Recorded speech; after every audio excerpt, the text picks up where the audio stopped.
quel âge peut bien avoir notre système actuel? Lorsque nous regardons notre civilisation moderne et que nous considérons que nous avons beaucoup évolué, n'oublions pas que Sumer a été le berceau de la civilisation et que beaucoup d'éléments qui y ont vu le jour subsistent encore dans notre monde actuel.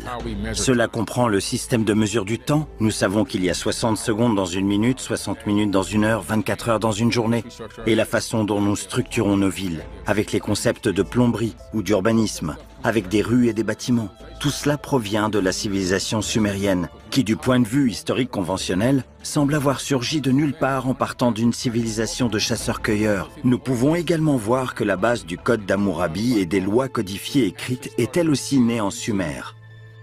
Nous avons pu voir le développement d'un système monétaire, mais également des rôles des hommes et des femmes, et d'une société patriarcale en Sumer. Une grande partie de ce que nous connaissons dans le monde actuel n'a pas changé depuis l'époque de Sumer. Si nous prenons du recul et considérons que l'histoire de Sumer n'est pas celle dont nous entendons parler dans nos manuels, qu'il s'agit en réalité d'une civilisation vieille de 250 000 ans, il semblerait que les dieux aient construit cette civilisation, ceux que certains appellent les archontes, et qu'ils aient fondé le système solaire dans le but de résister à l'épreuve du temps et de créer une forme de tyrannie.